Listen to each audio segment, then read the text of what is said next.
Assalamualaikum warahmatullahi wabarakatuh. Nama saya Fiona Amelia, saya kelas 12 ATP.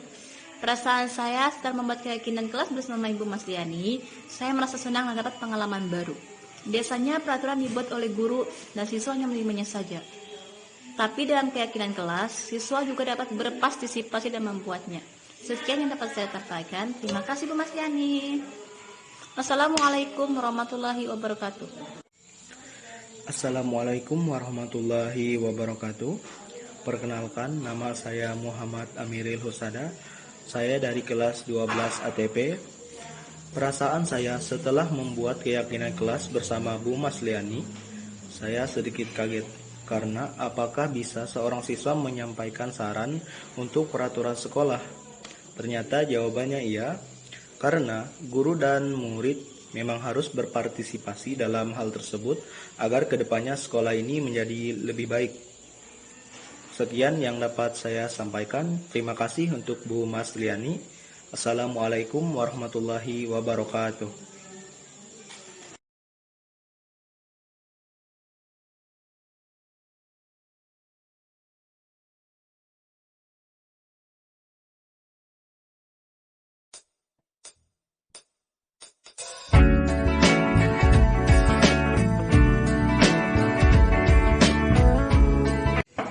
Permisi Bu, Assalamualaikum.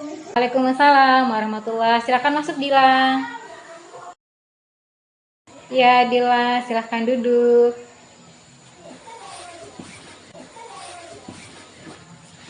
Iya. Dila, kira-kira kenapa ya Ibu panggil ke kantor? Saya datang terlambat, Bu. Iya, sekarang sudah jam berapa? Jam 7.30. Iya. Kenapa Dila datang terlambat? Saya tadi malam nongkrong sama teman-teman saya, Bu, sampai jam 12, jadi saya bangun kesiangan. Iya, Ibu paham. Memang kita perlu berteman, menjalin komunikasi, bersenang-senang dengan teman-teman kita, hiburan gitu ya. Nah, kan tetapi hiburan ini juga harus ada batasannya, apalagi hari ini kan kita sekolah. Nah, jadi harus bisa mengatur waktunya gitu ya. Baik, Bu. Ya, Dila, apakah yang Dila lakukan hari ini sudah sesuai dengan keyakinan kelas? Belum, Bu. Belum. Kalau belum, apa yang belum sesuai? Saya datang terlambat, Bu. Nah, ya kalau Dila sudah mengetahuinya, kira-kira solusi apa yang bisa Dila tawarkan untuk mengatasi hal ini supaya tidak terjadi lagi? Saya akan mengatur waktu saya, Bu, dan saya akan tidur lebih awal. Iya, terima kasih Dila ya, Ibu apresiasi atas tanggung jawab Dila untuk memperbaiki apa yang terjadi pada hari ini. Semoga kedepannya Dila bisa datang tepat waktu dan bisa memanajemen waktu dengan baik. Nah, ya, terima kasih. Silakan kembali ke kelasnya. Baik, Bu. Terima kasih. Assalamualaikum. Waalaikumsalam warahmatullahi wabarakatuh. Permisi Bu, Assalamualaikum. Waalaikumsalam warahmatullahi wabarakatuh. Silakan masuk Asmi.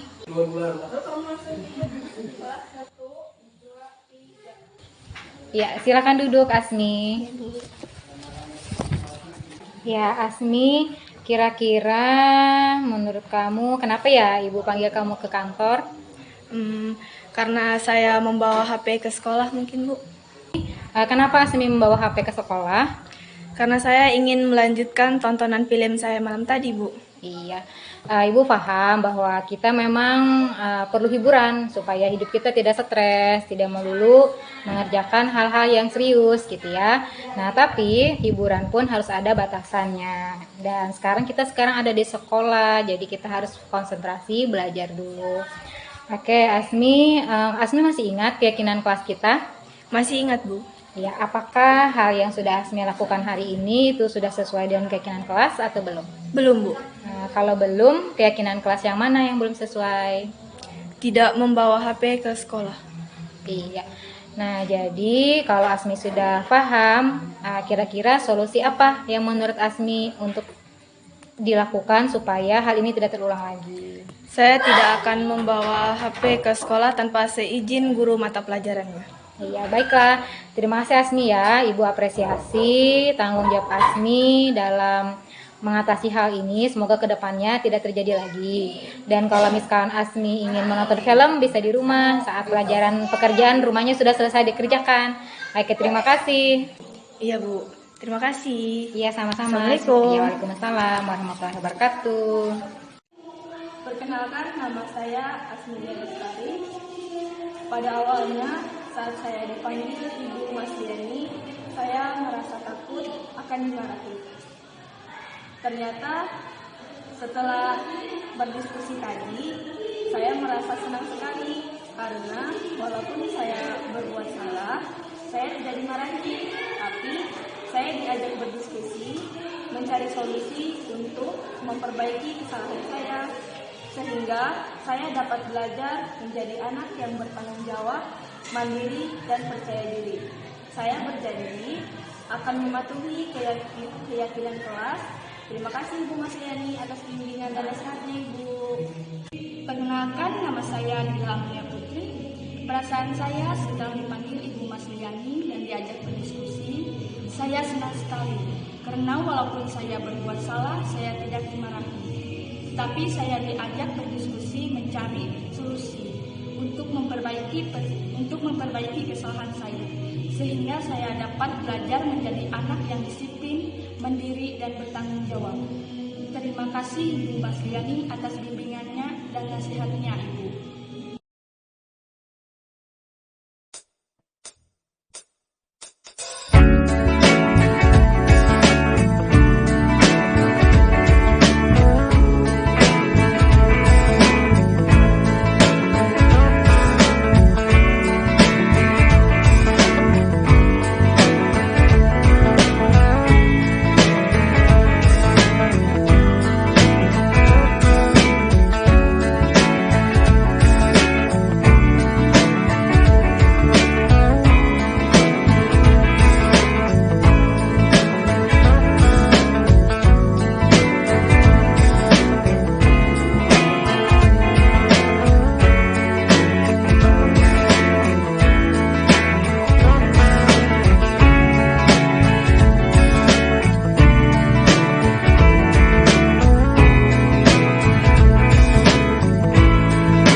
Warahmatullahi wabarakatuh.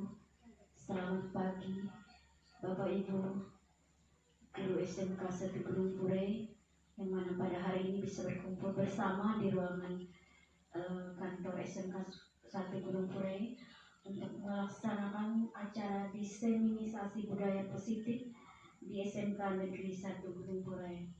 Marilah kita panjatkan puji dan syukur kehadiran Tuhan Yang Maha Esa atas berkat dan lindungannya. Mudah-mudahan acara ini bisa berjalan dari awal sampai akhir nanti. Untuk selanjutnya akan saya bacakan susunan acara sebagai berikut. Yang pertama pembukaan, yang kedua doa, yang ketiga sambutan. Sambutan pertama oleh Kepala SMK Negeri 1 Gunung Purei atau yang mewakili. Yang kedua pengajar praktik pendidikan guru penggerak Barito Utara, Ibu Sukawati Haryani SPD. Yang keempat, penampilan lagu profil pelajar Pancasila oleh siswa SMK Negeri 1 Gunung Purei. Yang kelima, acara inti diseminisasi budaya positif oleh Ibu Masliani SPD. Yang keenam, penutup. Untuk menyingkatkan waktu, marilah kita berdoa sesuai dengan agama dan kepercayaan kita masing-masing. Berdoa dimulai.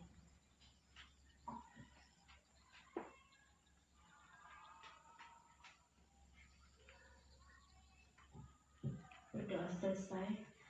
Selanjutnya sambutan yang pertama Kepala SMK 1 Gunung Purei atau yang mewakili. Waktu dan tempat kami sediakan.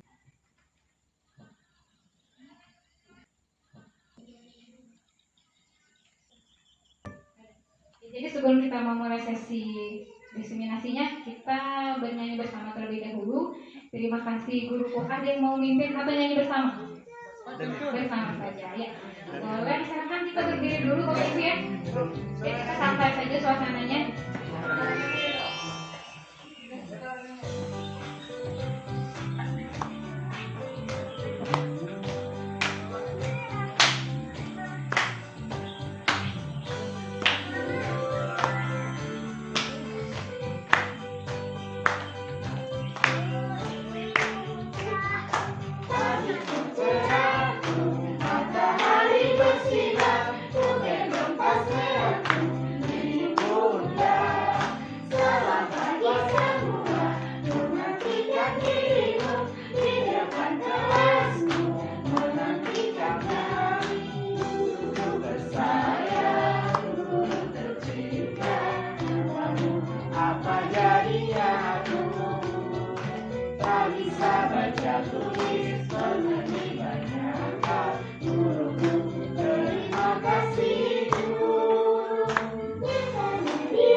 kasih Bapak Ibu ya atas partisipasinya.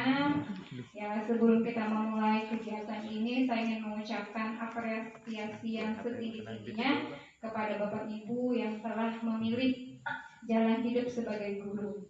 Jadi banyak hal yang kita lewati, mungkin kita merasa kecewa, marah dengan siswa, sekaligus juga mungkin kita ada rasa bangga kepada mereka.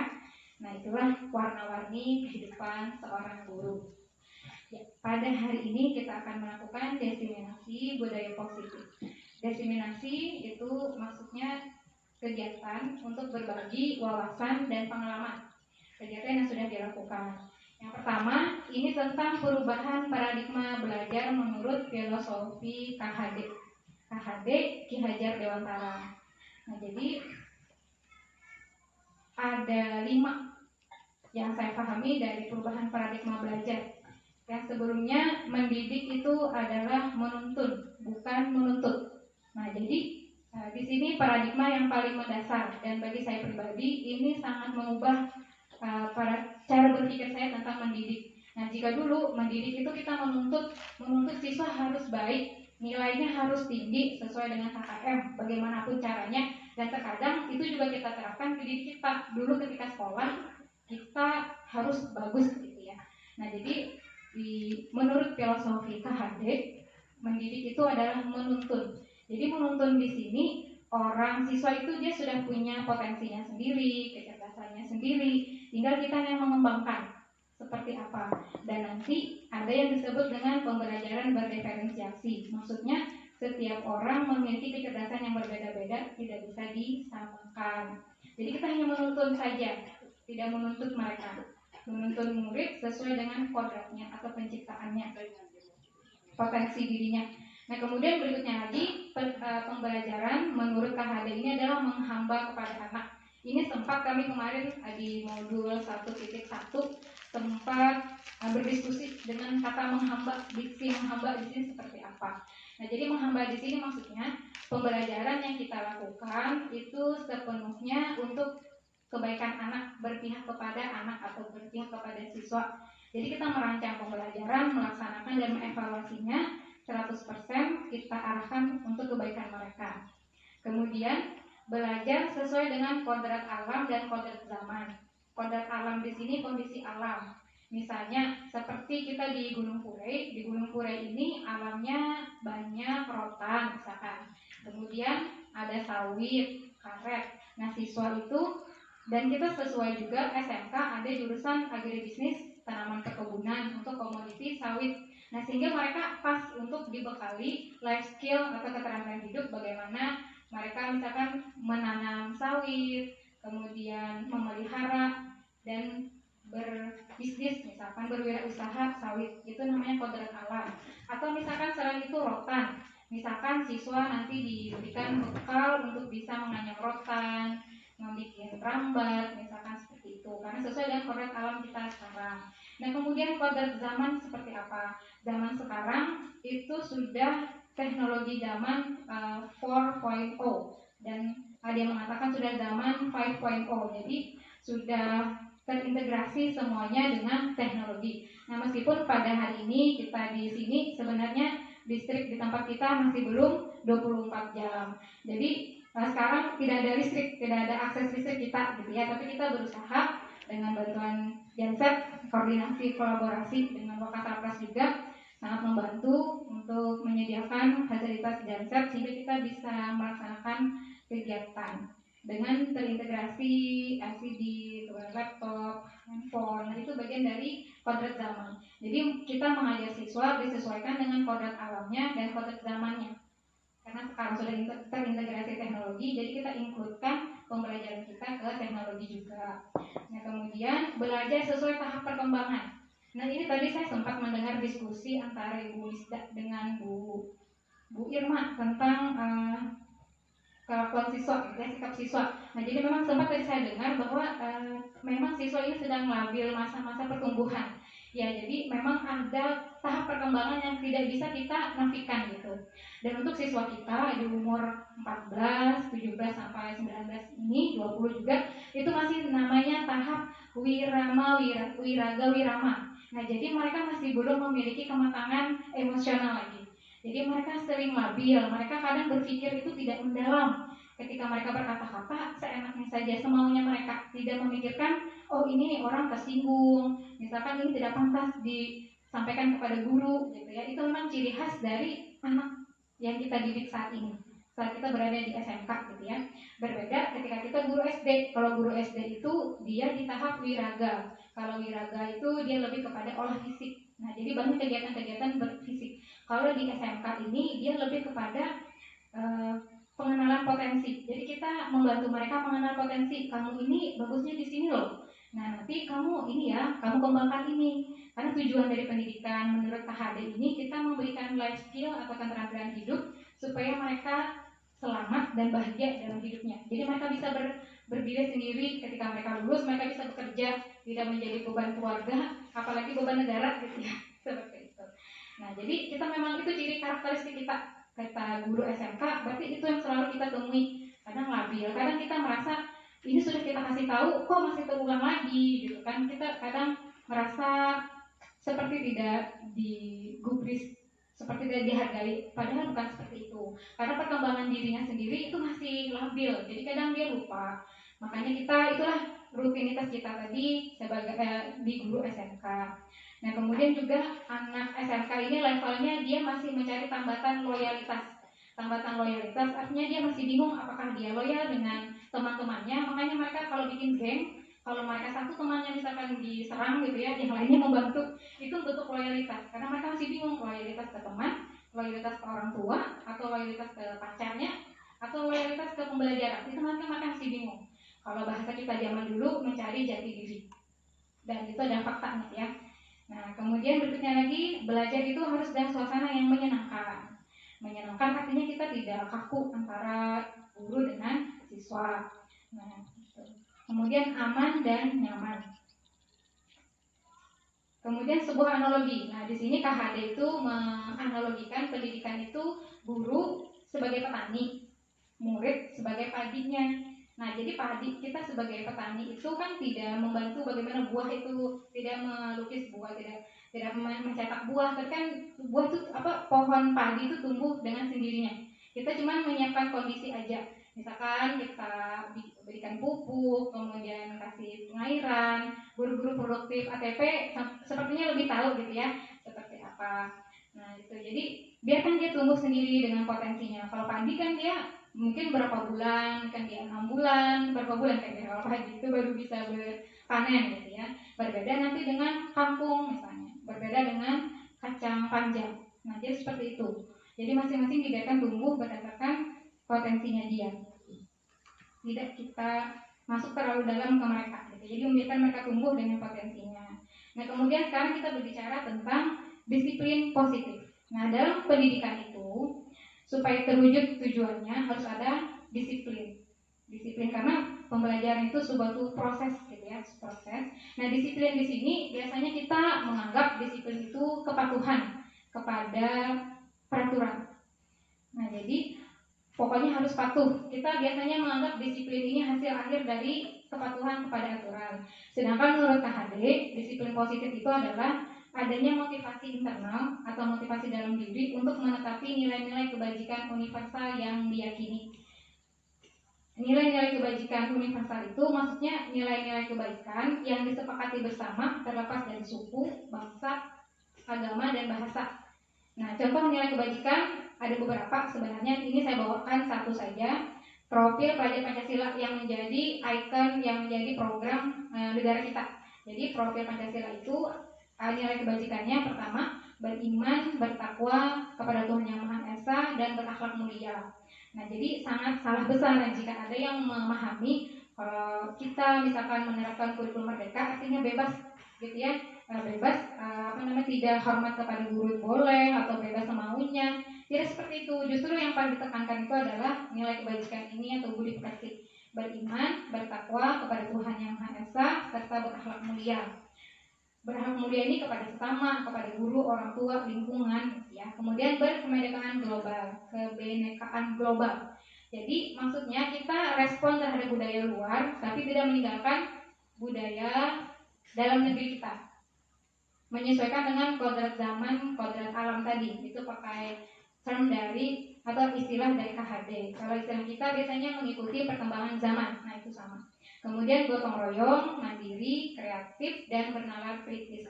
Bernalar kritis ini sama dengan istilah yang dipakai di kurikulum 2013 itu HOTS, High Order Civic Skill. Nah, kemudian selain itu nilai kebajikan yang umum, biasanya kesehatan, keselamatan, saling menghormati, kejujuran, dermawan, dan sebagainya. Itu masuk nilai-nilai kebajikan. Nah, kemudian bagaimana cara mendisiplinkan siswa? Apakah dengan dihukum atau misalnya diomeli atau seperti apa? Nah, di sini ada beberapa ilusi yang selama ini kita terjebak gitu ya. Ilusi bahwa guru mengontrol murid. Sebenarnya bukan guru saja, semua orang. Termasuk saya di sini. Kemarin saya mengupload undangan poster undangan kegiatan diseminasi hari ini. Nah, di situ saya tidak ada kuasa untuk mengontrol Bapak Ibu harus datang ke sini. Bapak Ibu datang ke sini karena keinginan sendiri. Seandainya Bapak Ibu menolak untuk datang, saya tidak bisa apa-apa gitu ya. Nah, itu wujud bukti bahwa kita tidak bisa mengontrol orang lain. Dan guru juga tidak bisa mengontrol murid. Nah, kenapa jadi ada murid yang misalnya menurut dengan kita setelah kita omeli, itu karena dia mengizinkan dirinya untuk dikontrol oleh kita. Buktinya ada murid. Kemarin saya menemukan juga murid yang sudah saya marahi, misalkan, tapi dia tidak mau. Nah, itu dia menolak untuk dikontrol. Kalau orang menolak pasti tidak bisa, gitu ya. Kemudian ilusi bahwa semua penguatan positif efektif dan bermanfaat. Nah, ini berkenaan dengan penguatan positif, misalkan memberikan hadiah. Nah, hadiah itu tidak semuanya atau pujian, tidak selamanya bermanfaat. Itu memang bermanfaat, tapi akan ada ketergantungan. Misalkan siswa hanya akan melakukan hal-hal positif ketika dia dipuji misalnya, atau ketika dia mendapatkan hadiah penghargaan. Nah, kemudian berikutnya lagi, ilusi bahwa kritik dan membuat orang merasa bersalah dapat menguatkan karakter. Nah, ini kita sering, saya dulu sering. Jadi kritik dan membuat orang merasa bersalah gitu ya. Kadang kita siswa ketika dia salah, kita langsung tegur di tengah komunitas, misalkan di tengah lapangan, atau misalnya kita tegur dia di dalam kelas, di semua teman-temannya. Nah, itu akan memberikan rasa malu ke mereka. Atau sering kita kan bingung ya, kenapa sih siswa sekarang disuruh berdiri ke depan tidak malu? Dulu malu kita, tapi sekarang kenapa siswa itu tidak malu? Itu karena dia sudah tidak peka lagi. Mungkin terlalu sering dari SD mungkin dia nakal, kemudian diperlakukan seperti itu sampai ke SMK sudah kebal seperti itu. Nah, jadi tidak disarankan untuk melakukan manajemen kesalahan siswa dengan cara seperti itu. Nah, kemudian lagi ilusi bahwa orang dewasa memiliki hak untuk memaksa. Nah, terkadang kita kakak kepada adik misalnya, atau di sini guru kepada siswa. Jadi kita tidak bisa memaksa, setiap orang ada kebebasannya sendiri. Nah, di sini menurut Stephen R. Covey, Principle Center Leadership tahun 1991, beliau mengatakan, bila kita ingin membuat kemajuan secara perlahan atau sedikit-sedikit, ubahlah sikap kita. Namun, bila kita ingin memperbaiki cara utama kita, ubahlah kerangka acuan kita. Nah, jadi di sini di seminasi ini kita belajar untuk merubah paradigma berpikir. Jadi tidak dalam konteks ya, kalau pohon itu kita coba tarik akarnya, bukan potong dahannya atau misalnya petik daunnya, tapi kita coba di akarnya gitu ya, di perubahan paradigma berpikir. Nah, di sini kita sering stimulus respon dengan teori kontrol. Ini untuk bagaimana kita mengendalikan perilaku orang lain, dalam hal ini perilaku siswa. Dulu sebelum kita masuk ke sini, kita memakai stimulus respon. Nah, misalkan yang pertama ciri khasnya realitas kebutuhan kita sama, setiap orang tuh sama.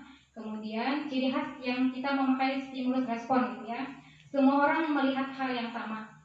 Kemudian kita mencoba mengubah orang agar berpandangan sama dengan kita. Perilaku buruk dilihat sebagai sebuah kesalahan. Ini kalau saya pribadi dulu seperti itu. Perilaku buruk dilihat sebagai sebuah kesalahan. Ini saya terinspirasi dari kata-kata yang disampaikan oleh Bapak Kepala Sekolah ketika beliau memberikan pembina upacara. Beliau mengatakan bahwa di sekolah ini 100% adalah pembelajaran. Jadi kata beliau 100% adalah pembelajaran. Ketika salah itu juga sebuah pembelajaran.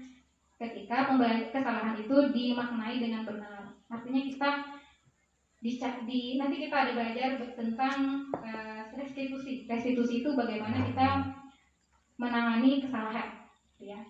Kemudian orang lain bisa mengontrol saya bisa mengontrol orang lain, pemaksaan ada pada saat gagal.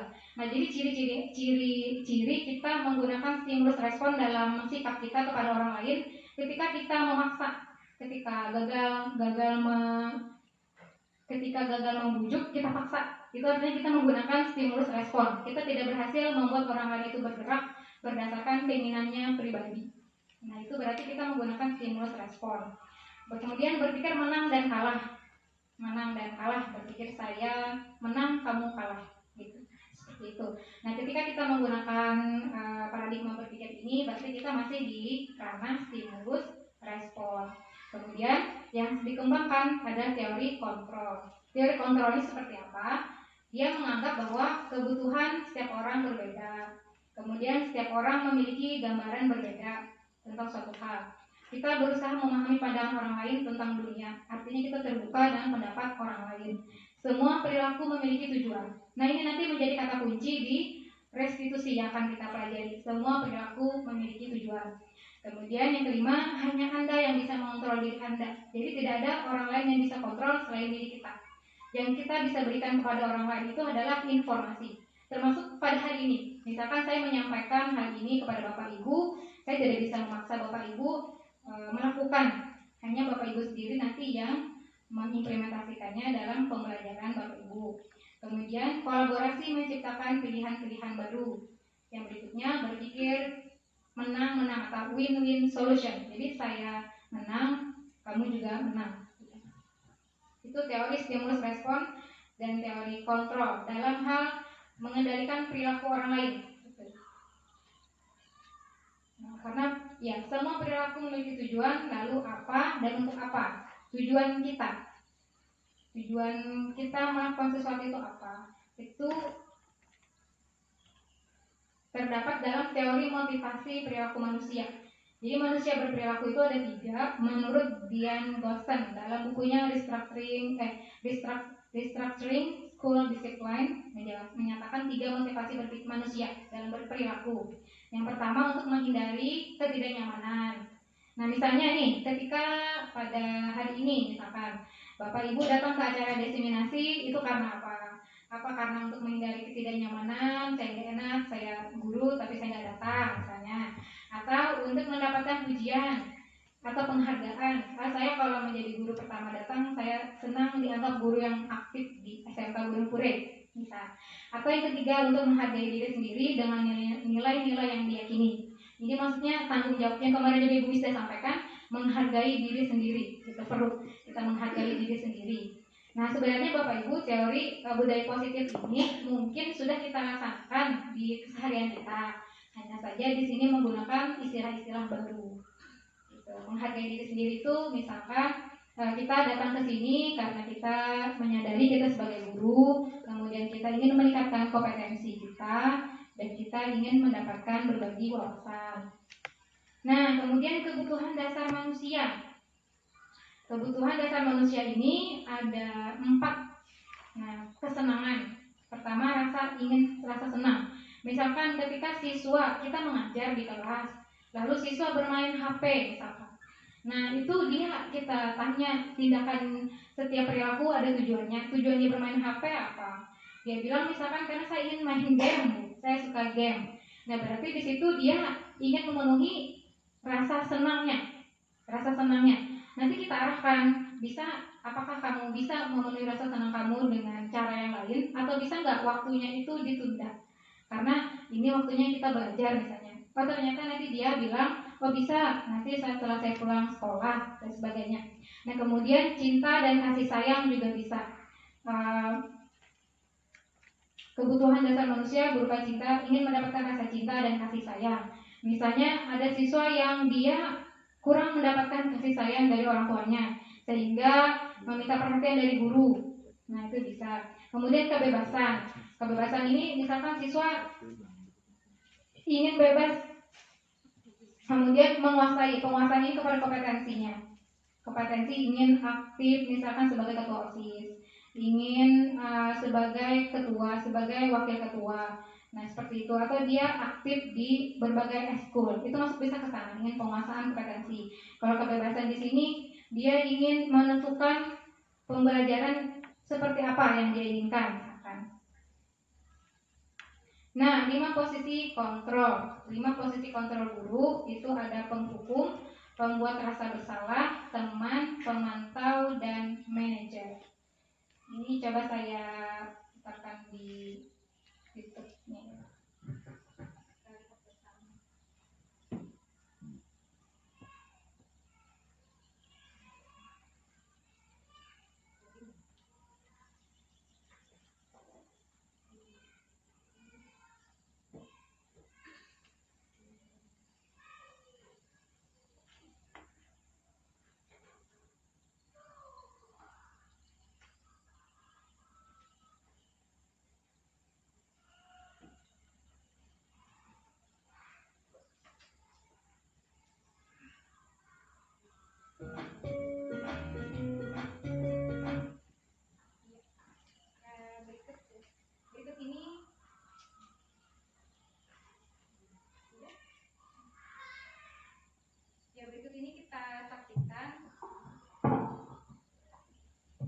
Berikut ini kita saksikan video bagaimana 5 posisi kontrol guru tadi yang sebagai penghukum, kemudian pembuat rasa bersalah, teman, pemantau, dan manajer.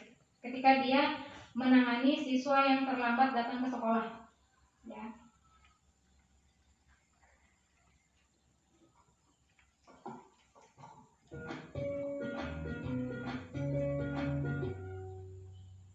Salam bahagia Ibu dan Bapak guru hebat.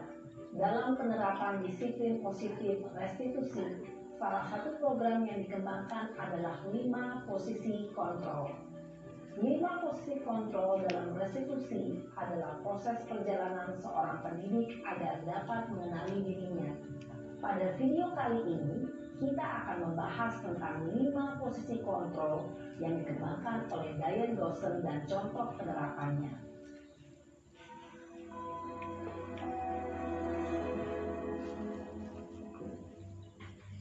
5 posisi kontrol itu adalah 1.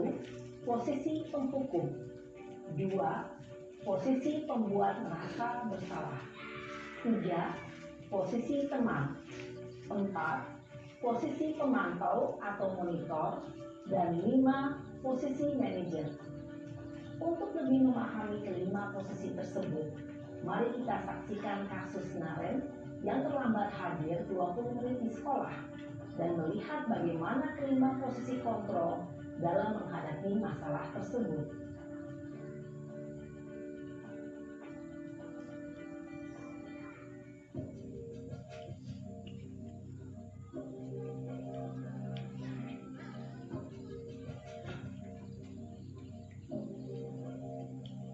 Naren, sini kamu. Selamat pagi, Bu. Selalu terlambat. Kamu deh, pasti terlambat. Maaf, Bu. Saya Apa? Apa coba? Alasan kamu apa lagi? Kapan sih kamu tidak terlambat? Malas sekali ya kamu jadi anak. saya Dasar pemalas. Gak kapok-kapok sih kamu. Sudah berapa kali terlambat? Sana, kamu keliling lapangan basket 2 kali. Kenapa saya harus ke lapangan basket, Bu? Kenapa? Kamu melawan ibu. Berani-beraninya jawab. Sudah terlambat, masih berani jawab pula. Sekarang, keliling lapangan basket 5 kali sekalian. Biar kapok. Cepat. Pergi sana ke lapangan basket.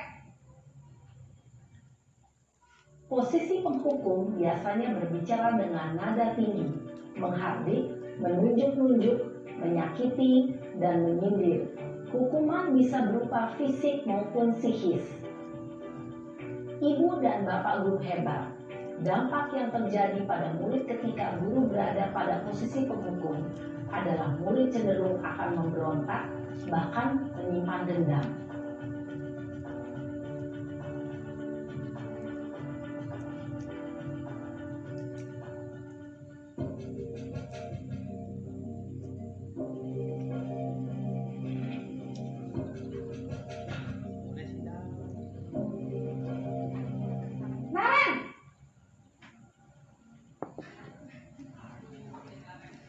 Selamat pagi, Bu.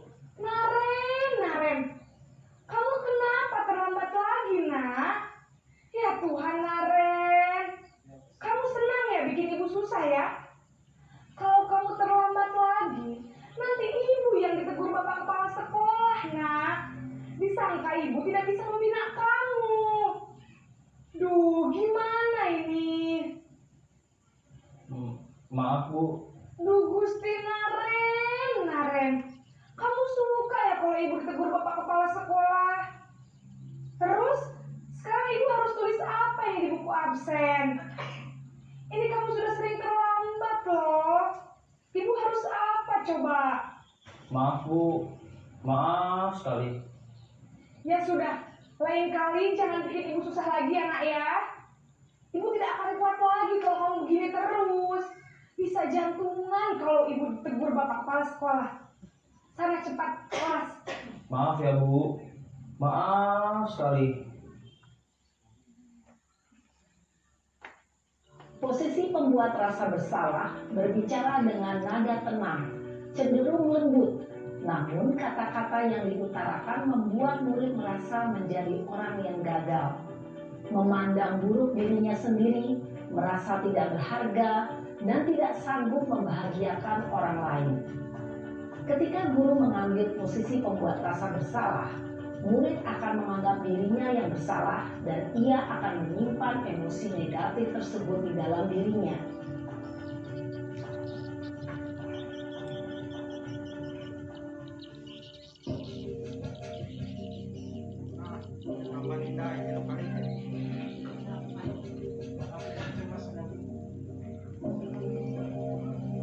Naren,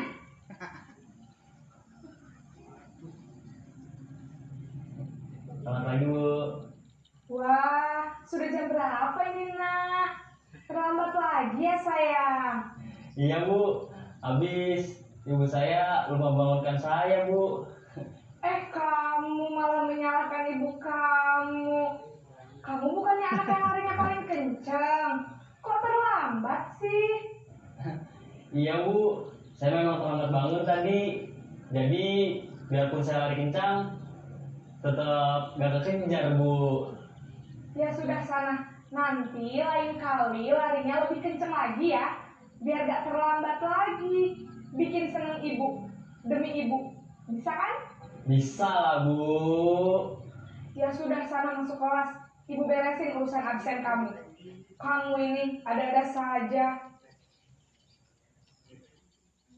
Dalam posisi teman, guru berbicara dengan nada suara ramah, akrab, cenderung bersenda gurau untuk menjaga suasana tetap santai.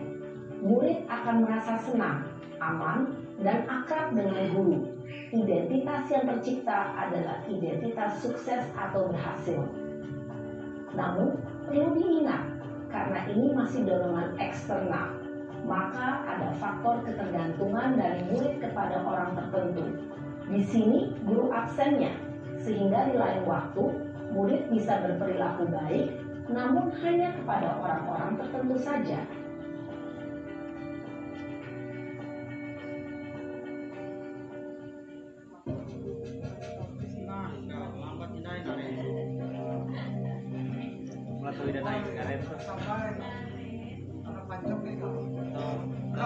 Naren!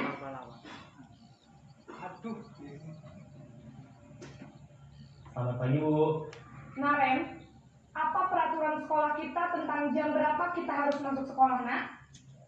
Kita harus di sekolah jam 7, Bu. Iya betul, sekarang sudah jam 7.20. Naren sudah tahu konsekuensinya jika terlambat hadir. Paham, Bu. Saya harus tinggal kelas pas jam istirahat selama 20 menit. Ya benar, konsekuensinya demikian. Jadi nanti jam 9.30 pas istirahat, kamu harus tinggal di kelas, kerjakan tugas tambahan untuk ketertinggalan kamu, ya. Baik, Bu. Posisi pemantau mengandalkan penghitungan atau data untuk mengontrol murid. Guru mengarahkan murid berdasarkan peraturan dan konsekuensi. Seorang pemantau menunjukkan bahasa tubuh dan ekspresi wajah yang datar dan cenderung formal.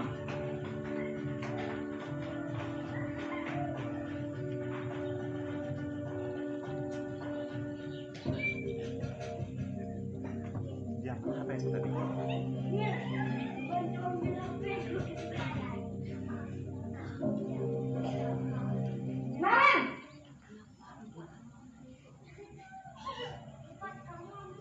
Selamat pagi, Bu. Selamat pagi, Naren. Maaf, Bu. Saya terlambat. Iya, sekolah masuknya jam 7, sekarang sudah jam 7.20. Jadi sekarang bagaimana ini, Naren? Maaf, Bu. Saya lupa setel alarm saya semalam. Baiklah, menurut kamu, keyakinan sekolah yang mana yang perlu kamu tingkatkan? Menghargai diri sendiri dan orang lain mungkin ya, Bu. Setuju. Jadi, apakah Naren meyakini prinsip saling menghormati tersebut? Iya, Bu. Saya meyakininya. Apakah Naren bersedia memperbaiki masalah keterlambatan ini? Bersedia, Bu. Bagaimana kamu akan memperbaiki masalah keterlambatan ini? Saya akan coba untuk tidak lupa menyetel alarm saya, Bu. Baik, kalau Naren lupa menyetel alarm di rumah, ada orang yang kira-kira bisa bantu mengingatkan tidak? Ada, Bu. Kakak saya, Kak Emma. Ada lagi selain Kak Emma? Selain Kak Emma, ada ibu saya. Baik, jadi yang mengingatkan Naren adalah Kak Emma dan ibu kamu ya? Kira-kira akan mulai setel alarm kapan nih, Naren? Setelah pulang sekolah, akan segera saya lakukan. Baik, jadi Naren akan setel alarm untuk bangun besok pagi dan akan diingatkan oleh kakak dan ibunda Naren ya. Ada lagi yang mungkin perlu dilakukan, Naren, agar tidak terlambat bangun lagi? Tidak ada, Bu. Baik, Naren, terima kasih untuk kerjasama kamu. Sekarang kamu perlu kembali ke kelas untuk belajar. Baik, Bu. Terima kasih. Posisi manajer adalah posisi kontrol yang disarankan untuk membimbing murid memiliki sikap disiplin yang positif, yaitu murid yang mandiri, bertanggung jawab, dan dapat memecahkan masalah. Tujuan dari posisi ini adalah agar murid dapat berefleksi atas tindakannya. Guru akan dengan tulus memberikan pertanyaan-pertanyaan bermakna, sehingga membuat murid dapat belajar dari kesalahannya dan mencari sebuah solusi untuk menyelesaikannya. Ibu dan bapak guru hebat, setelah mengamati adegan kelima posisi kontrol tadi, kira-kira posisi mana yang paling ideal? Posisi mana yang dapat menunjang motivasi intrinsik murid? Ya, tentu posisi manajer. Posisi ini memang posisi ideal yang ingin dituju setiap pendidik. Pada posisi inilah, guru dapat menerapkan disiplin positif yang berpihak pada murid, yang memerdekakan murid. Perjalanan seorang pendidik tentunya tidak mudah untuk sampai pada posisi seorang manajer. Namun, tujuan kita pasti, yaitu menciptakan murid-murid yang mandiri, merdeka, dan bertanggung jawab. Semoga penggambaran 5 posisi kontrol yang telah diperlihatkan ini dapat menjadi ajang refleksi bagi kita semua, agar dapat terus asah dan menerapkan disiplin positif yang kita di Merasa tadi dulu ya Bapak Ibu ya. Nah, di sini keyakinan kelas. Kenapa keyakinan kelas? Kenapa bukan peraturan saja? Ada perbedaan antara keyakinan kelas dan peraturan, meskipun sama-sama tata tertib. Nah, jadi kalau keyakinan kelas ini peraturan dulu ya yang kita kenal dengan peraturan. Peraturan ini biasanya guru yang menentukan atau sekolah yang menentukan. Misalkan hari tidak boleh rambutnya dicat warna. Nah, itu kan dari kita. Nah, kalau keyakinan kelas itu dari mereka juga menyampaikan, dan biasanya mereka ingin rambutnya itu tidak dicat. Ini kemarin saya terapkan di 12 ATP. Wali kelas 12 ATP Pak Erik ya? Iya. Berarti ini sudah ada sumbangan Pak ya, sumbangan keyakinan kelas, nanti terserah Bapak apa mau dirubah atau seperti apa. Itu sudah saya coba terapkan di kelas 12 ATP. Nah, jadi kalau peraturan itu dari guru, siswa hanya menerima saja. Jadi dia ada pasif. Nah, sedangkan kalau keyakinan kelas, mereka ikut berpartisipasi. Jadi nanti kita tanya aturan apa yang harus kita terapkan di sini terkait seragam, kemudian rambut, nanti pembelajaran, nanti mereka bersuara. Ini buktinya di belakang mereka ada suaranya, gitu ya, ada mereka tuliskan. Nah, kemudian manfaat keyakinan kelas dan cara membuatnya. Manfaatnya itu kita lebih mudah untuk mendisiplinkan siswa karena berasal dari mereka sendiri. Mereka yang menentukan. Nanti kita tanya, ini keyakinan kelas dari kalian, oleh kalian untuk kalian, ya? Iya, kata mereka. Nah, itu nanti mereka menjadi kayak ikatan secara psikologis gitu ya. Berbeda dari kita lakukan. Nah, ini segitiga restitusi tadi. Restitusi itu adalah upaya menciptakan kondisi agar murid mampu menyadari kesalahan yang dilakukannya untuk kemudian mencari solusi dari permasalahan tersebut sehingga tidak terulang lagi di masa yang akan datang. Atau segitiga restitusi ini proses upaya menciptakan kondisi. Jadi kita merekonstruksi, membangun kerangka pemahaman mereka. Mereka mengidentifikasi dulu ini perbuatannya salah atau benar. Kalau kata mereka salah, terus salahnya gimana? Terus bagaimana solusinya ke depan? Nah, seperti itu. Yang pertama segitiganya ada menstabilkan identitas. Menstabilkan identitas ini maksudnya ketika siswa melakukan kesalahan, mereka biasanya kebanyakannya tahu kalau mereka salah. Nah, seperti kemarin yang siswa di ibu kita gitu ya, dan juga siswa dan Pak Jun setelah dipanggil ditanyakan yang kalian lakukan tadi apa dengan guru di kelas. Mereka mengaku mereka melakukan ini. Terus kata Ibu Misda, itu benar atau salah? Kata mereka, salah Bu. Terus kenapa melakukan hal itu? Kami cuma ingin main-main saja Bu. Nah, berarti kan dia ingin memenuhi rasa senangnya, rasa bermainnya. Kami sesama kami, tapi kami tidak menyangka, kata mereka, ibu kita tersinggung, katanya begitu. Karena kami hanya bermain-main saja, tidak menyangka Bu. Itu pengakuan mereka yang pertama ini Bu ya. Nah, kata mereka seperti itu. Terus katanya kami menyesal sekali, gitu kan kemarin ya. Kami menyesal sekali Bu melakukan hal itu kepada ibu kita. Kami ingin minta maaf. Kami serius tidak akan mengulangi lagi. Kata mereka seperti itu. Nah, juga dengan Pak Cun kemarin, kami sadar Bu, kami salah, katanya seperti itu. Nah, jadi untuk tahap restitusi ini kita terima dulu mereka gitu ya, ketika mereka melakukan kesalahan, karena tidak semua orang pasti melakukan kesalahan. Apalagi siswa kita, dia masih dalam tahap perkembangan tadi. Jadi kita terima dulu ketika mereka merasa bersalah, kemudian mereka meminta maaf ke kita sampai ke SP 3 atau restitusi 3, bisa seperti itu. Tapi ini konsep dari saya saja, saya memahaminya seperti itu.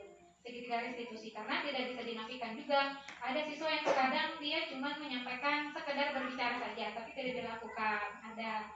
Nah, makanya ketika itu tidak bisa dengan restitusi, kita turun ke konsekuensi.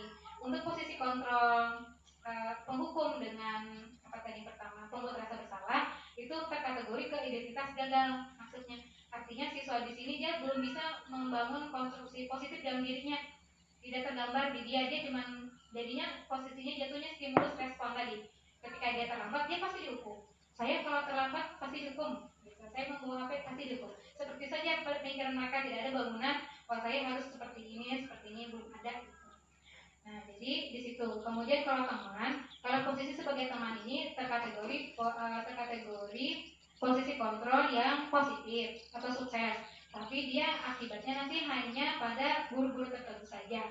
Misalnya guru yang dianggap dia akrab paham sama dia, itu saja nanti yang dia turuti. Guru yang lain tadi tidak mau. Misalnya akrabnya dengan Ibu Erni misalnya. Jadi ketika Ibu Erni suruh mau, tapi ketika saya yang suruh tidak mau gitu ya. Masuk kategori sukses, kategori yang positif, tapi masih tergantung dengan guru tersebut. Jadi kita menuju ke yang kelima tadi. Dan ini sama semuanya kayaknya ya. Sama semuanya kita masih belajar menerapkannya. Posisi manajer. Sekian untuk materinya. Nanti kita masuk ke aksi nyatanya, penerapan. Sebelum itu mungkin kita refreshing sebentar ya. Kita menyanyikan lagu Profil Pancasila. Itu Bapak Ibu ya. Materi kita sedikit lagi, kita lenturkan otot-ototnya dulu, kita menyanyikan lagu Profil Pancasila. Oke. Ya, peregangan.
Ya, ini tadi yang diminta penerapan modul aksi nyata modul 1.4 itu pembuatan keyakinan kelas budaya positif di SMK Negeri 1 Gunung Purei. Itu saya mengambil di kelas 12 ATP. Karena saya nggak punya kelas. Ini kelas ini maksudnya guru SD kelasnya. Nah, jadi kalau kita di SMK itu wali kelas. Nah, makanya tadi saya minta wali kelas diprioritaskan hadir. Karena nanti setelah ini wali kelas bersama siswanya mungkin minggu depan itu semoga bisa sudah tersusun keyakinan kelasnya. Nah, jadi keyakinan kelas itu ada 6 langkah dalam pembuatannya. Yang pertama, kita mendiskusikan dulu, memunculkan peraturan-peraturan yang perlu ditaati warga kelas. Nah, jadi nanti Bapak Ibu masuk ke kelasnya, kita hari ini akan membuat keyakinan kelas. Sebelumnya, peraturan-peraturan apa yang kalian inginkan ada di kelas ini. Diberi clue terkait misalkan seragam, terkait apalagi misalnya kerajinan, tugas piket. Nanti mereka banyak kok berbicara gitu ya. Kemudian terkait pembelajaran, juga di sana. Nah, kalau di sini banyak peraturan yang kita lihat di sini ya. Ini peraturannya misalkan dari Elsa. Nanti diberikan ini bisa minta dengan TU ya. Nanti untuk karton sama kertas tempelnya sebenarnya sticky note-nya kemarin habis di toko tidak ada. Jadi pakai ini. Jadi tulis namanya, kemudian nanti mereka bikin misalkan terserah Bapak Ibu mau 2 masing-masing siswa misalkan 2 peraturan atau 1 saja. Nah, jadi nanti mereka di sini kemarin saya minta 3. Nah, jadi masing-masing siswa 3. Ini dari Elsa. Ini saya bacakan. Elsa 1 katanya tidak boleh membawa sepatu ke dalam kelas. Kemudian kedua, tidak boleh mengejek teman. Ketiga, menghargai privasi teman. Nah, kemudian ada lagi nih yang kemarin itu mana ya?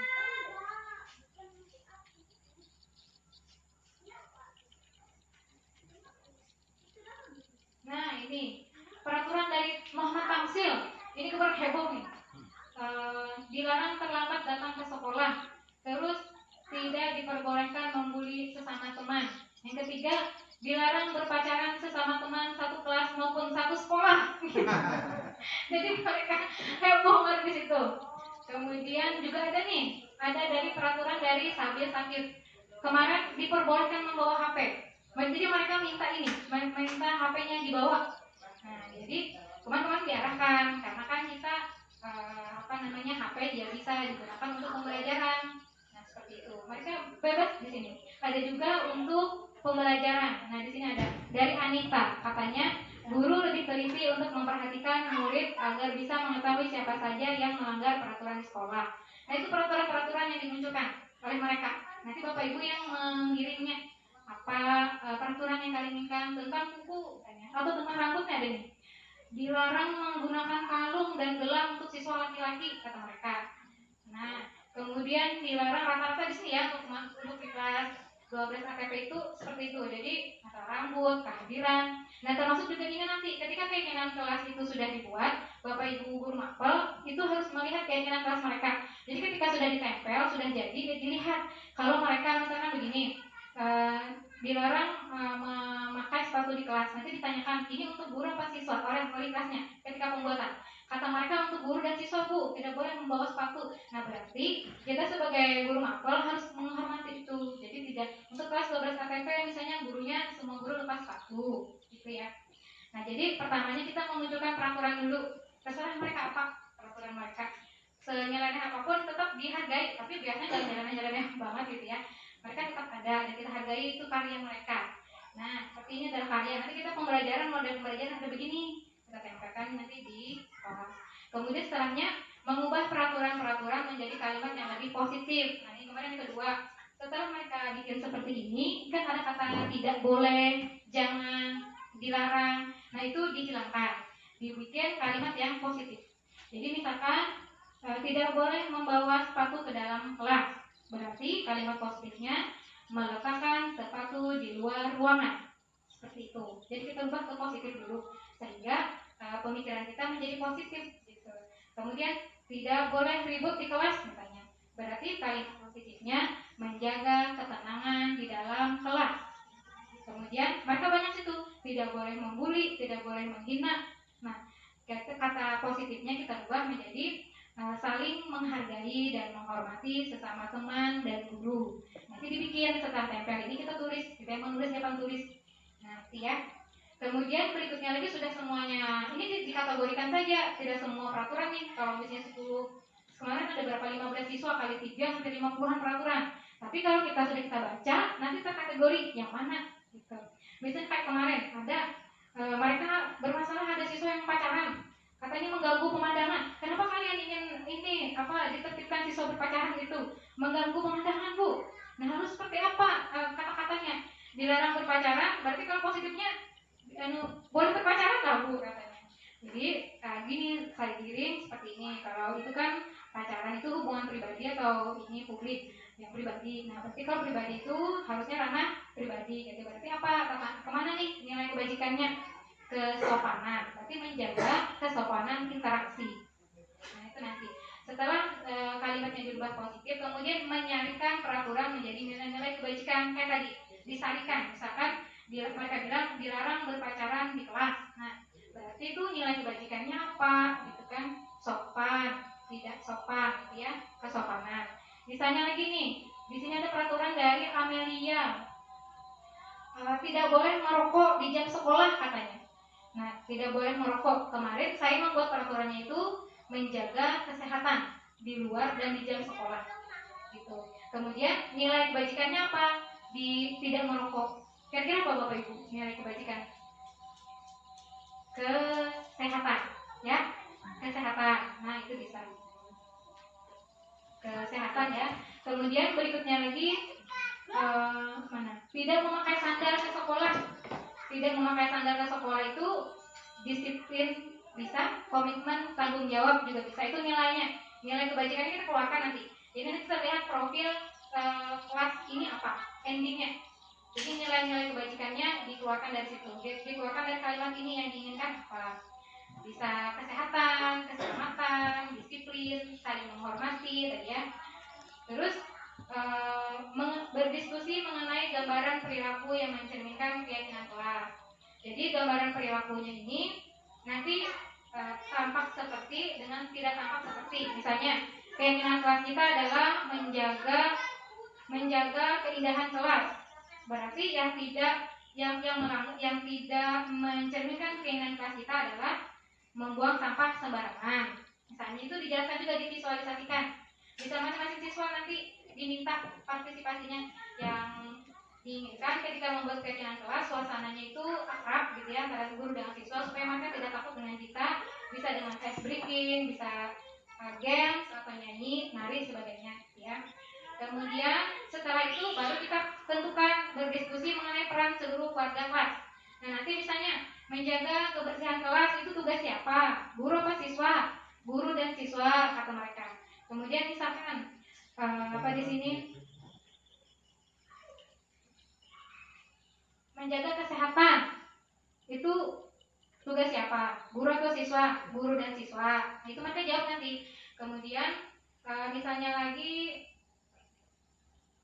yang tugas siswa mengumpulkan tugas atau mengerjakan tugas piket kelas, itu tugasnya siapa? Tugas siswa. Nah, jadi tanggung jawabnya nanti masing-masing dibagikan. Ada tanggung jawab guru, ada tanggung jawab siswa. Nah, di sini ada yang guru dan juga sekaligus siswa. Seperti ini, guru lebih teliti dalam memperhatikan murid. Nah, mereka minta diperhatikan. Itu katanya tugas siapa? Tugas guru. Nah, seperti itu. Jadi keinginan kelas ini sehingga kemarin itu yang untuk kelas Pak Erik, kelas di siswa di kelas Bapak itu ketika mereka melakukan bisa menjalankan keinginan kelas ini, mereka menjadi siswa yang rapi, bersih, sopan, cerdas, kemarin itu, dan disiplin. Nah, kemudian berikutnya meninjau ulang keinginan kelas dari waktu ke waktu. Jadi kita cek.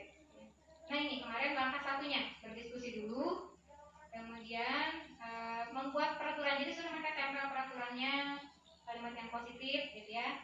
Terus setelahnya menyarikan peraturan. Jadi kita yang pandu ini kalau kalimat ini apa nilai kebajikan yang diinginkan.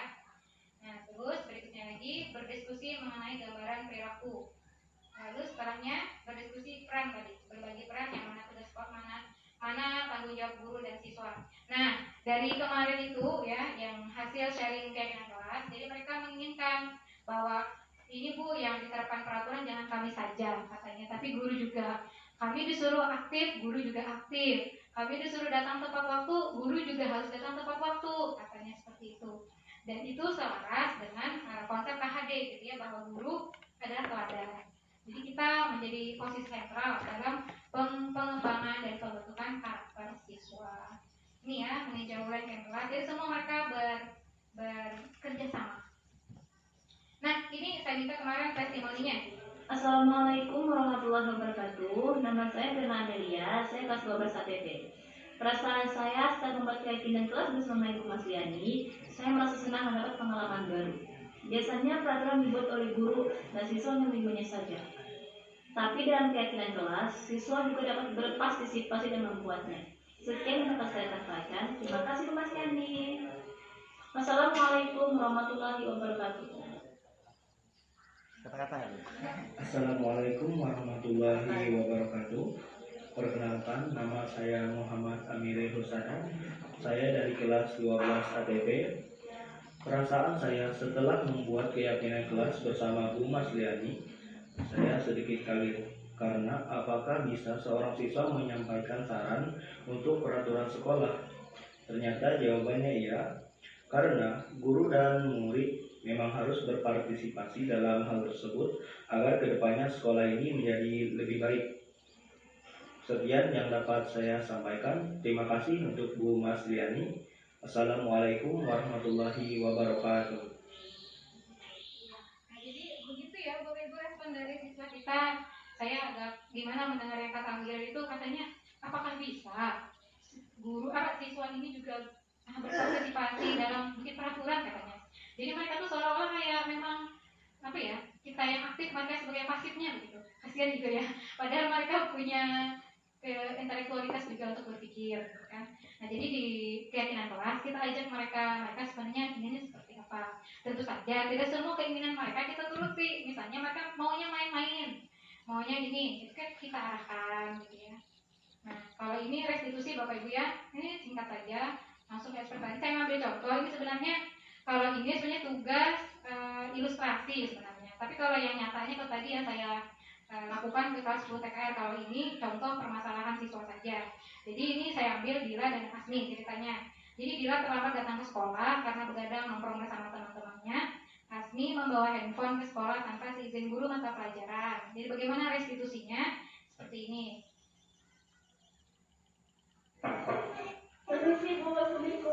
Waalaikumsalam warahmatullahi. Silakan masuk Dila.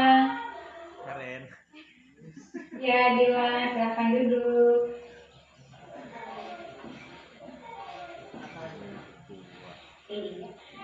Dila, kira-kira kenapa ya Ibu panggil ke kantor? Saya datang terlambat, Bu. Iya, sekarang sudah jam berapa? Jam 7.30. Kenapa Dila datang terlambat? Saya tadi malam nongkrong sama teman-teman saya Bu sampai jam 12, jadi saya bangun kesiangan. Iya, Ibu paham. Memang kita perlu berteman, menjalin komunikasi, bersenang-senang dengan teman-teman kita, hiburan gitu ya. Nah, tetapi hiburan ini juga harus ada batasannya. Apalagi hari ini kan kita sekolah. Nah, jadi harus bisa mengatur waktunya gitu ya. Ya, Dila, apakah yang Dila lakukan hari ini sudah sesuai dengan keinginan kelas? Belum Bu. Belum. Kalau belum, apa yang belum sesuai? Saya datang terlambat. Nah, ya kalau dia sudah mengetahuinya, kira-kira solusi apa yang bisa Dila tawarkan untuk mengatasi hal ini supaya tidak terjadi lagi? Saya akan mengatur waktu saya Bu, dan saya akan tidur lebih awal. Iya, terima kasih Dila ya, Ibu apresiasi atas tanggung jawab Dila untuk memperbaiki apa yang terjadi pada hari ini. Semoga kedepannya Dila bisa datang tepat waktu dan bisa memanajemen waktu dengan baik. Nah, ya, terima kasih. Silakan kembali ke kelasnya. Baik Bu, terima kasih. Assalamualaikum. Waalaikumsalam warahmatullahi wabarakatuh. Ya, Bapak Ibu, seperti itu tadi praktek restitusinya menggunakan segitiga restitusi. Jadi menstabilkan identitas dulu. Jadi kalau restitusi ini pertama kita stabilkan dulu mereka salah misalnya dengan mengucapkan ibu tahu semuanya bisa melakukan kesalahan. Kemudian tidak ada manusia yang sempurna. Atau biasanya kata-kata gitu ya.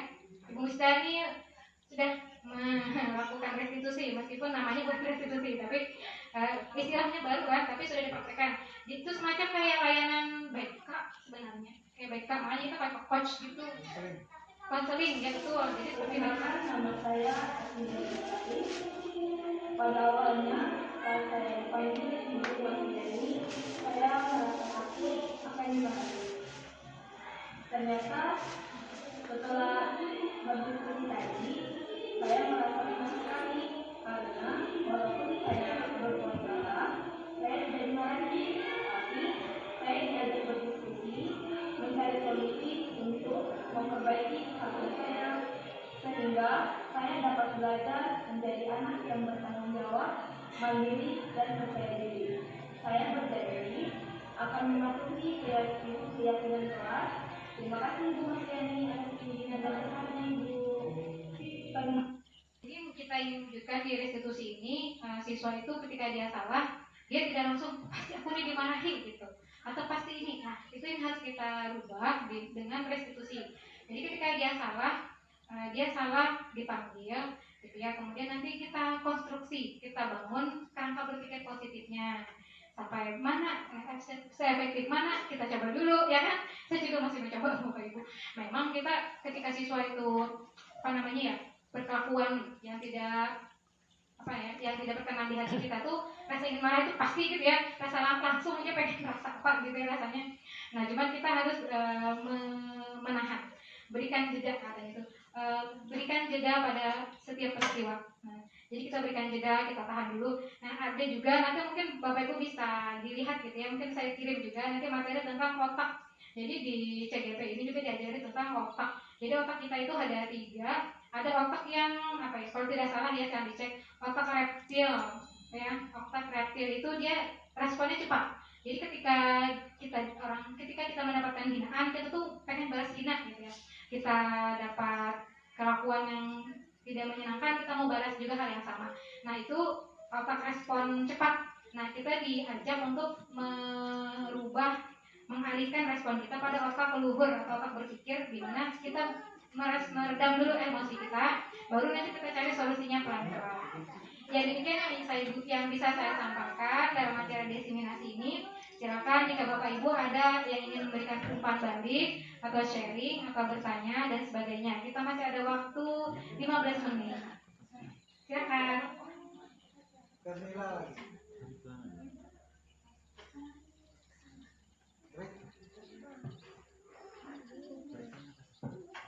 Ya, terima kasih atas paparan materinya Bu Masliani. Saya kira materi yang disampaikan hari ini sangat-sangat bermanfaat bagi saya, khususnya saya sebagai wali kelas. Untuk keyakinan kelas ini, jadi sebelumnya itu saya kesepakatan dengan waka kesiswaan membuat namanya buku pegangan wali kelas. Jadi ini sudah saya terapkan dari tahun kemarin. Nah, jadi jika siswa itu berbuat salah berbuat hilaf, dia akan menulis namanya di sini, lalu apa kesalahannya, lalu konsekuensinya. Nah, untuk keyakinan kelas ini, apakah yang pertama itu hanya diajak diskusi dulu, apakah juga ikut ditulis ke dalam sini langsung? Tidak. Berarti kita ajak diskusi dulu, nanti ke depannya baru kalau dia tidak menurut, misalkan tidak mau mengulanginya lagi, baru bisa ke sini. Apakah seperti itu? Jadi mohon tanggapannya. Terima kasih. Ya, terima kasih atas tanggapan dari Ibu Vita.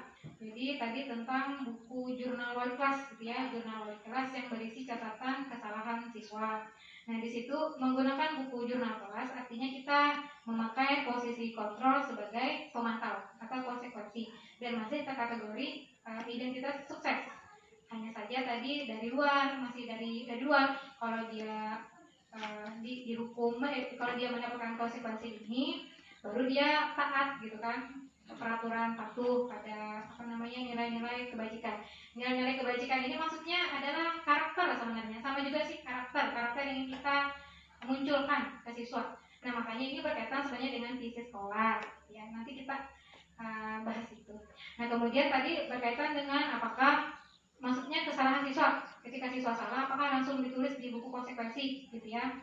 Nah, di situ masuknya ke jurnal guru Bapak Ibu ya, jurnal guru. Nah, nanti kita akan belajar di pembelajaran berdiferensiasi itu di kurikulum Merdeka. Penilaian itu ada 3. Ada penilaian diagnostik, kemudian penilaian formatif dan sumatif. Nah, penilaian formatif ini, kalau diagnostik itu sebelum pembelajaran. Jadi sebelum kita memulai pembelajaran ada kita diagnosa dulu. Ini siswanya sampai di mana, kesiapan belajarnya, sudah memiliki pemahaman seperti apa terhadap tujuan pembelajaran yang mau kita capai. Nah, kemudian kalau formatif itu selama pembelajaran nanti ditulis di situ. Jadi misalkan di kelas ibu kita ada yang kayak kemarin ya, misalnya dia melakukan kesalahan berbuat tidak sopan, ribut, itu nanti dimasuk di jurnal kelas ibu, jurnal pribadi, jurnal guru, nanti dipanggil. Nah, tapi terlebih dahulu memang kita harus menstabilkan emosi kita. Kalau misalnya kita masih emosi, nanti tidak usah seperti yang ibu kita lakukan kemarin, sudah benar gitu ya, menstabilkan dulu emosi kita, karena memang seperti itulah gitu ya kan siswa ini ya. Dan kita memang di sini juga diajari untuk belajar gitu ya, kan masih belum respon yang kedua, respon otak yang kedua itu perlu kesadaran dan perlu pendalaman. Jadi tidak refleks. Kalau yang refleks itu ya seperti itu, ketika siswanya tidur kita marah, itu refleksnya. Tapi kita berlatih, saya juga masih berlatih. Nanti ditulis di jurnal guru, jurnal pribadi guru. Disitu ditulis misalkan si A jam ini, tanggal ini dia kesalahannya adalah tidur di kelas misalkan. Setelah diberikan restitusi 1 misalnya. Nanti dilihat ke depannya. Adakah lagi dia melakukan kesalahan itu atau tidak? Kalau misalnya sampai 3 kali SP3 baru masuk ke buku konsekuensi. Kemudian buku jurnal wali kelas.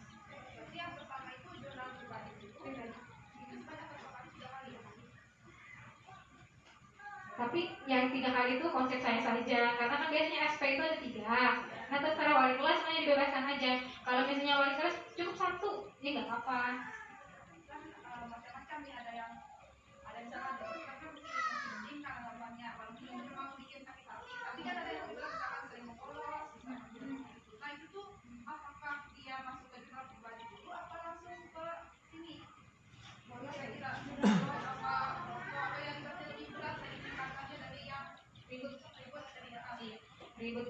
Nah, jadi sekalian Bapak Ibu ya, untuk siswa yang ribut bermain di kelas, nanti kita coba merubah model pembelajaran atau metode pembelajaran.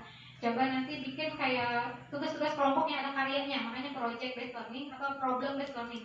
Termasuk project based learning itu misalnya seperti ini kayak project nih, ada projectnya kan bentuknya karya begini. Misalkan ibu kita nanti di kimia gitu ya, yang bisa entah mereka mencari bahan-bahan di YouTube kah atau apa gitu ya, supaya mereka itu ada pekerjaannya di kelas dan kita tidak banyak ya udah kabur mereka. Nah seperti itu, jadi kita membangun budaya positifnya seluruhnya, semuanya berkolaborasi semuanya gitu ya. Makanya nanti kita buat di programkan, tapi dimulai dari hal-hal kecil di kelas gitu dengan siswanya tadi bersama wali kelas. Bapak Ibu, ini menurut pengalaman karena mungkin di sini saya yang paling tua dan paling lama mengajar, walaupun saya honor. Nah, pengalaman saya karena waktu dari dulu tidak tahu yang namanya segitiga institusi ini. Jadi waktu muda seperti ibu-ibu sekalian sekarang memang pemarahnya itu sangat tinggi. Kalau sudah salah langsung berat.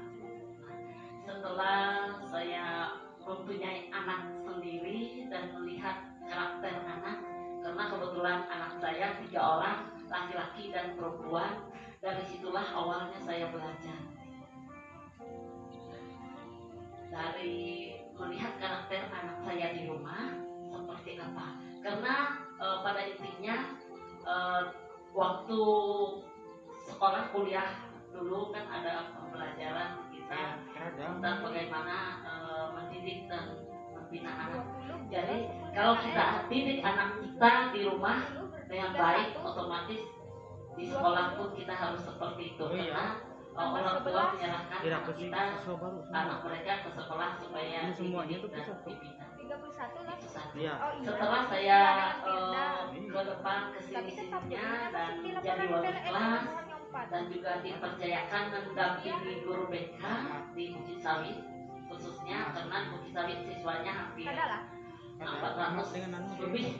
Jadi guru BK-nya 1, saya dipercayakan oleh Bapak Kepala Sekolah sudah di Pak Hirunadi untuk mendampingi karena guru BK-nya kebetulan masih muda.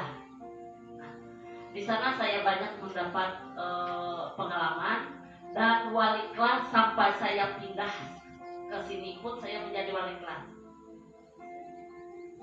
Sebagai wali kelas ada banyak hal yang diterapkan, ya termasuk baru sekarang tahu bahwa ada peraturan kelas tadi. Kalau saya sudah keyakinan kelas, saya sudah terapkan ini dari dulu. Makanya bukan saya membanggakan diri, saya di Bukit Sawit termasuk guru yang mempunyai kelas yang paling nyaman di saat masuk kelas. Semua guru yang masuk di kelas, kalau ada misalnya guru si A masuk kelas, ada si A ini tidur misalnya di kelas. Jadi teman-teman yang lain itu mencatat konsekuensinya apa.